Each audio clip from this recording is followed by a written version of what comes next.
Right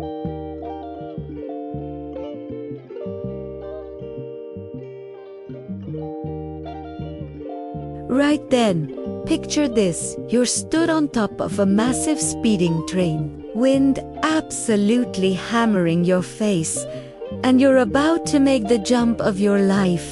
But here's the thing that'll blow your mind. What happens next completely defies what you think you know about physics. And, mate, this is just the beginning of a journey that's going to turn everything you thought was true about our world completely upside down. See, every single day, you're surrounded by mysteries that are so bonkers, so utterly mental, that if someone told you about them in the pub, you'd think they'd had one too many. But these aren't just stories, they're the hidden secrets of our universe. And today, we're going to crack them wide open. The train paradox. Let's start with that bloke on the train, shall we? Now, common sense tells you that if you jump on a moving train, you're going to get absolutely battered by the wind and thrown backwards like a rag doll, right? Well, here's where physics gets properly weird. Imagine you're inside that same train carriage. The train's belting along at 100 miles per hour. But when our mate jumps up in the air, something absolutely mental happens. He lands exactly where he started. Not a centimeter backwards, not a millimeter forwards, right back where he took off from. It's like the laws of physics have gone completely barmy. But why? Why does jumping inside the train work completely differently from jumping on top of it? The answer's going to make you question everything you think you know about motion itself.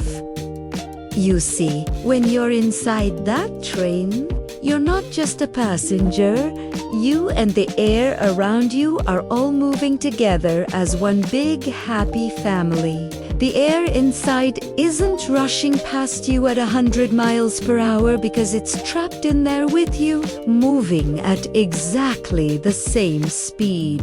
It's like being in a little bubble of calm whilst the world rockets past outside. But step onto the roof. That's when reality smacks you right in the face. Literally every single air molecule out there is standing perfectly still while you come screaming towards them at motorway speeds. And mate, those tiny invisible particles don't mess about. They'll knock you flat faster than you can say Newton's laws. Think about it like this. Imagine trying to walk through a crowded shopping center on Boxing Day. Everyone's moving with you, flowing in the same direction, and you can weave through quite easily. But now imagine trying to walk against that crowd, pushing through hundreds of people all going the opposite way. That's exactly what happens when you step on top of that train.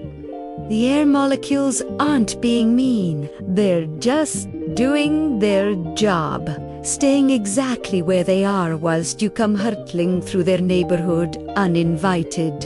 And when billions upon billions of these microscopic bouncers all push back at once, well, let's just say you're going to have a very bad day indeed.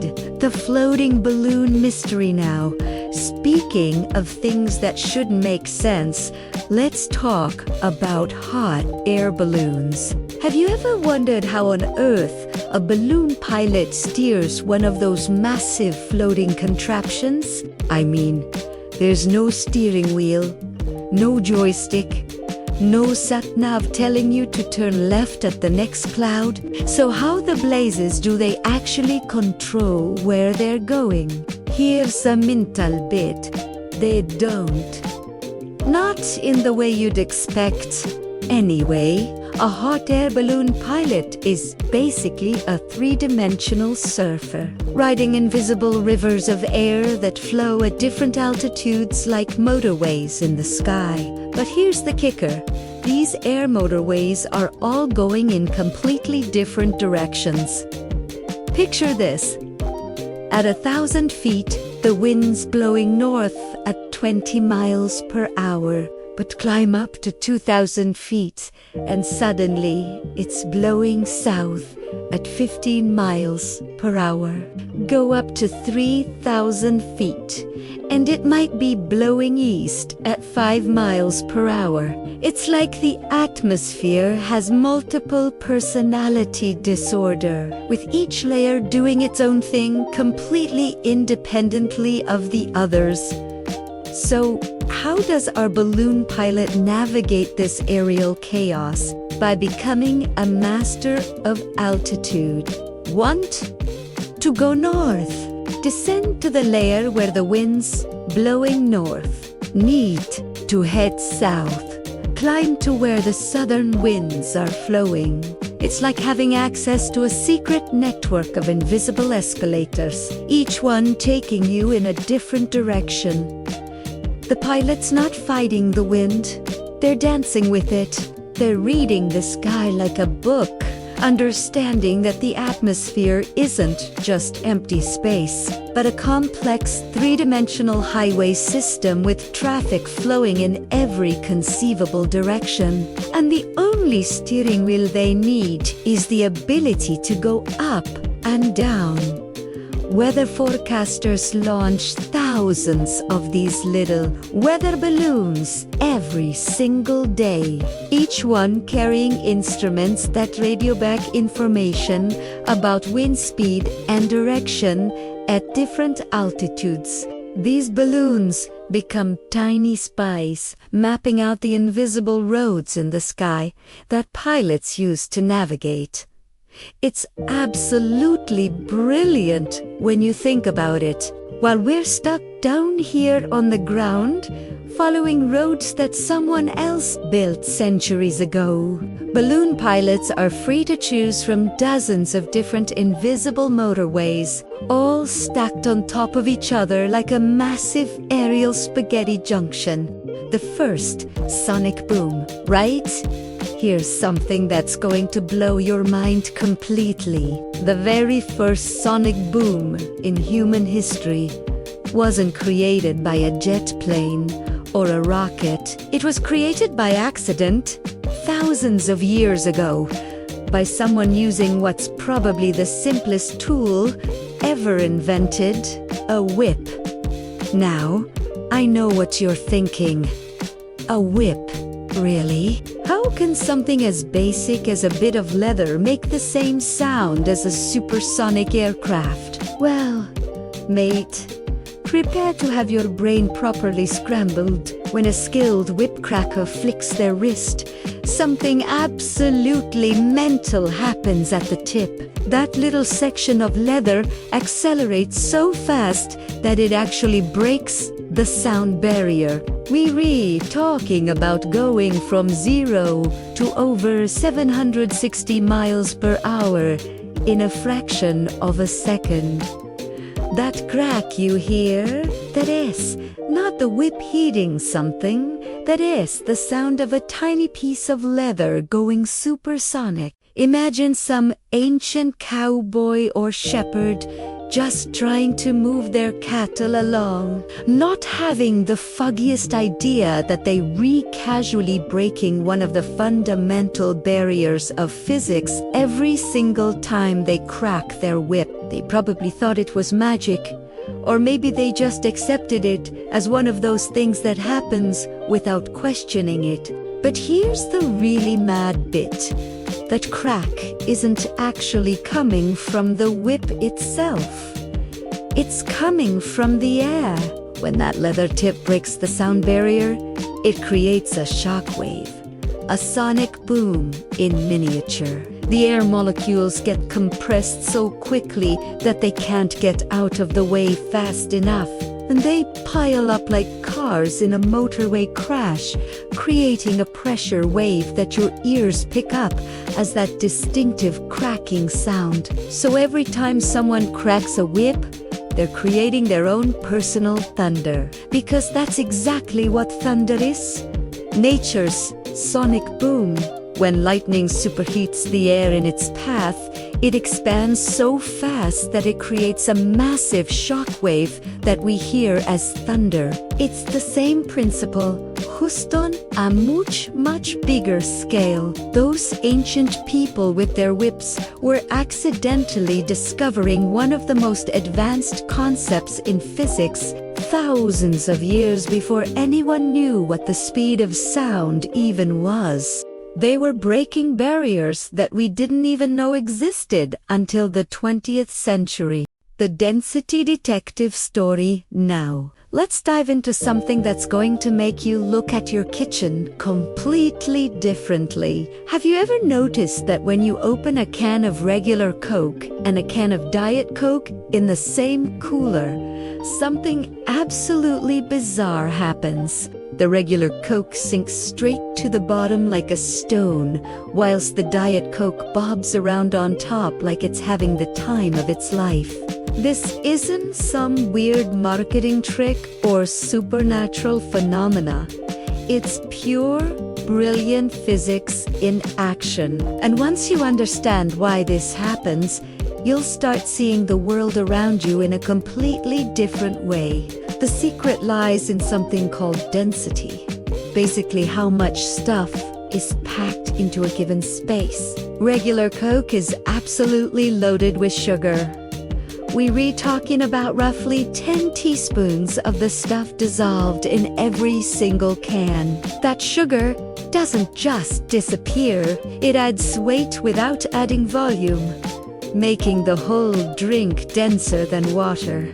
Diet Coke, on the other hand, uses artificial sweeteners that are hundreds of times sweeter than sugar. You only need a tiny, microscopic amount to get the same sweet taste. So whilst regular Coke is like a can packed full of invisible sugar rocks, Diet Coke is essentially just flavored water with a few molecular specks of sweetener floating around. When you drop them both in water, it's like asking a rock and a piece of cork to have a swimming race. The rock's going straight to the bottom, whilst the cork's going to float around on top looking smug about it. But this density business gets even more mental when you start playing around with it properly. You can create these incredible towers of liquid, each layer floating perfectly on top of the next,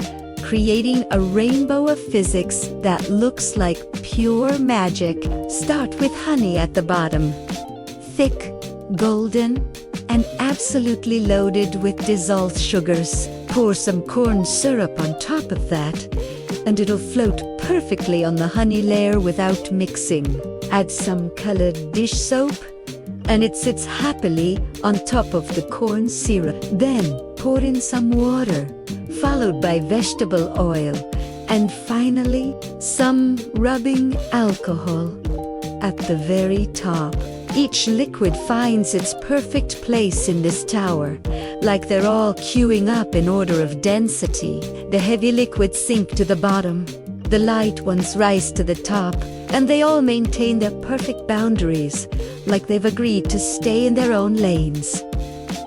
Drop different objects into this liquid tower and watch them stop at their density level like they've found their natural home. A grape sinks through the alcohol and oil, but stops when it hits the water. A small cork drops through the alcohol but floats happily on the oil layer. A steel ball bearing plunges through everything until it reaches the honey at the bottom. It's like each object is searching for its perfect density match, and when it finds it, it just stops and settles in like it belongs there. The physics is so precise, so reliable, that you could predict exactly where any object will end up just by knowing its density.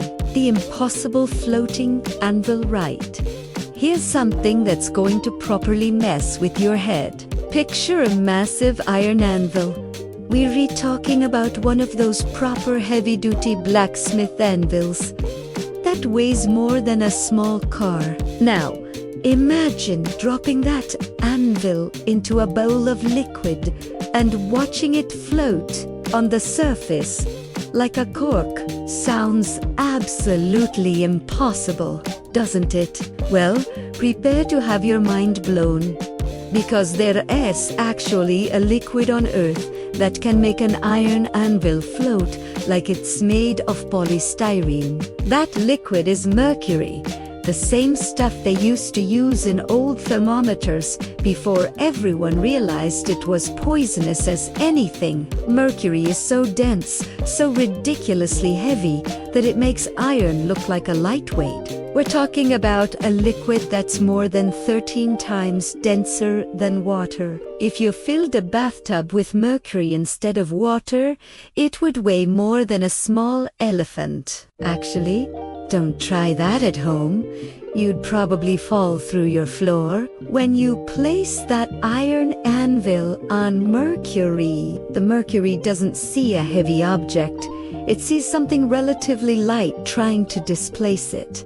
The anvil pushes down, but the mercury pushes back with even more force, saying, "Not today, mate," and keeps that anvil floating on the surface like it's having a laugh.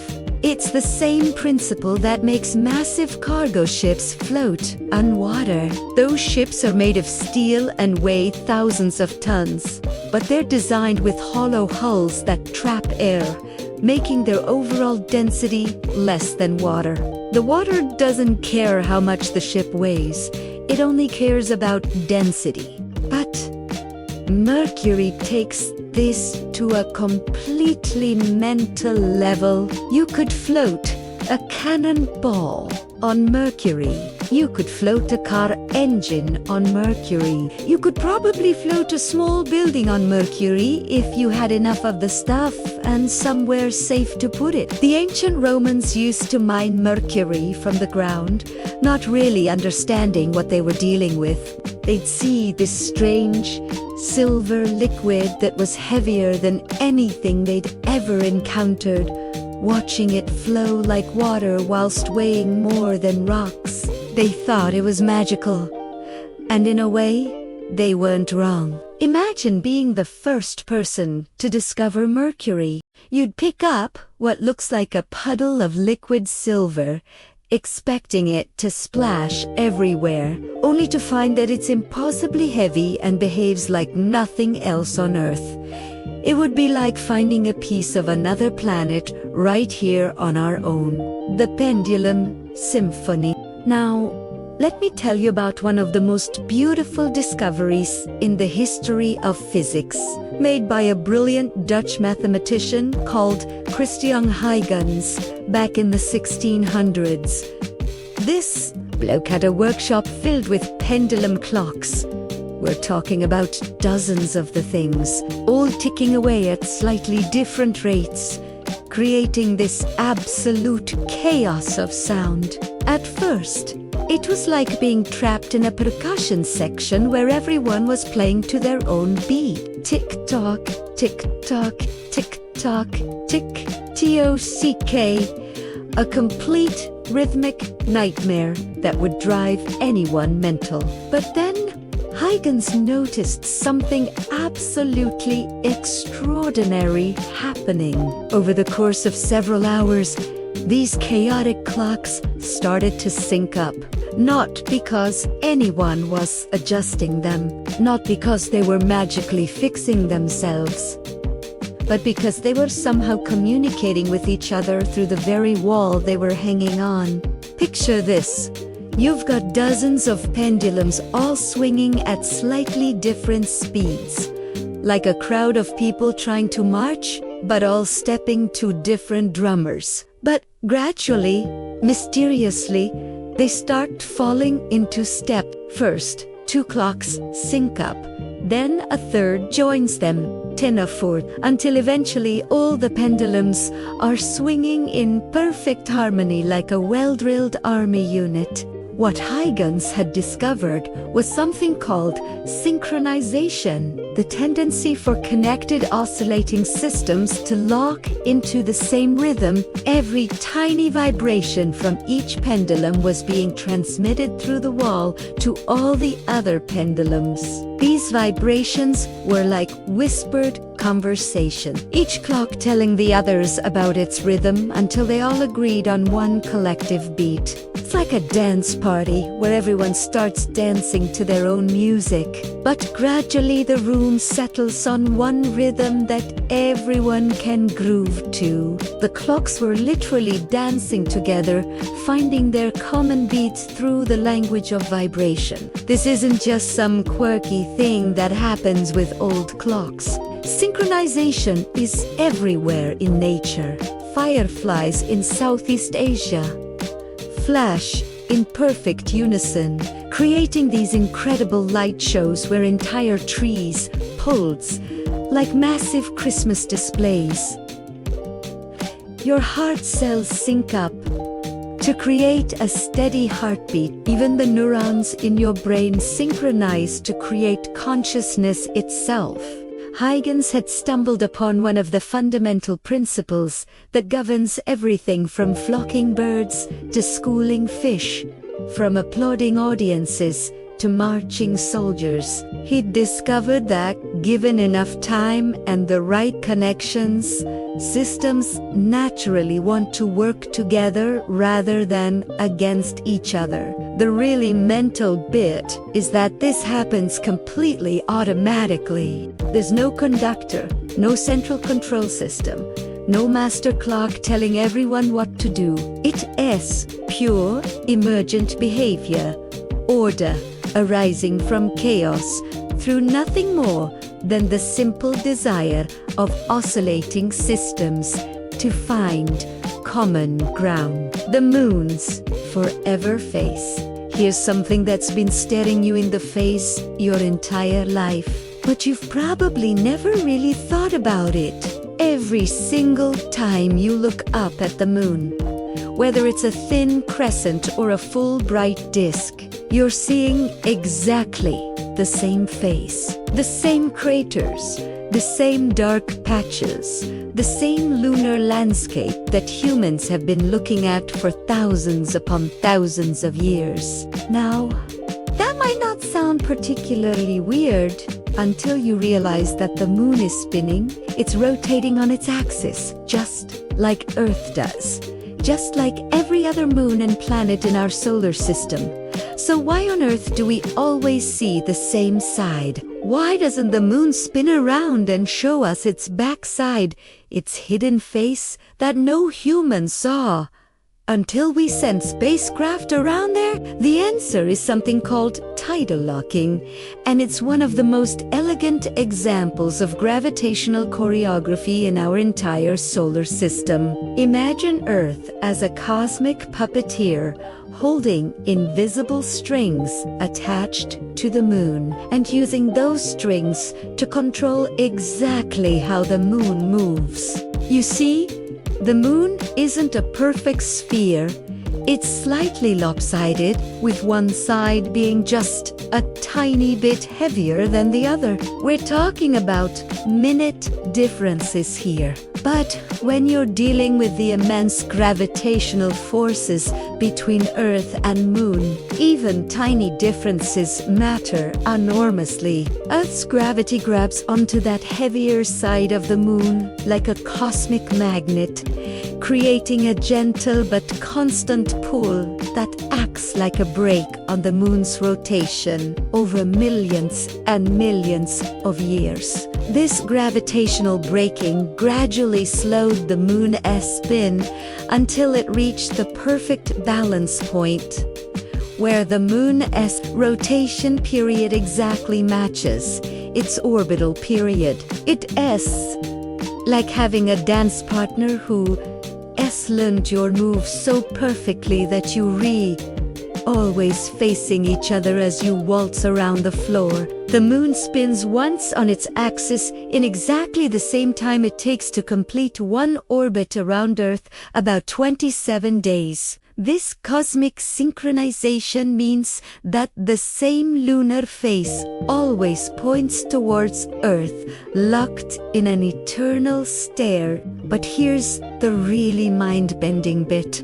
This process is still happening today, just incredibly slowly. Earth is gradually slowing down the moon's orbit through the same tidal forces, which means the moon is slowly spiraling away from us. Every year, our faithful satellite moves about 4 centimeters further from Earth, roughly the same rate that your fingernails grow. Billions of years ago, the moon was much closer to Earth and appeared much larger in the sky. Ancient dinosaurs would have seen a moon that looked absolutely massive compared to what we see today. And billions of years in the future, the moon will appear much smaller, a distant companion that's drifted far from its original position. Eventually, so far in the future that it's almost impossible to comprehend, Earth and Moon will become completely tidally locked to each other. Not only will the same side of the moon always face Earth, but the same side of Earth will always face the moon. One hemisphere of Earth will have the moon permanently fixed in its sky, whilst the other hemisphere will never see the moon at all. It's like a cosmic love story playing out over geological timescales, with Earth and Moon slowly dancing closer and closer to perfect synchronization. And every night, when you look up at that familiar lunar face, you're re-witnessing this ancient gravitational ballet that's been going on for billions of years and will continue for billions more. Thank you for allowing me to be a part of your night. May you find deep peace and restful sleep. Wishing you the sweetest dreams. If you liked it, please like, comment, and subscribe. Bye.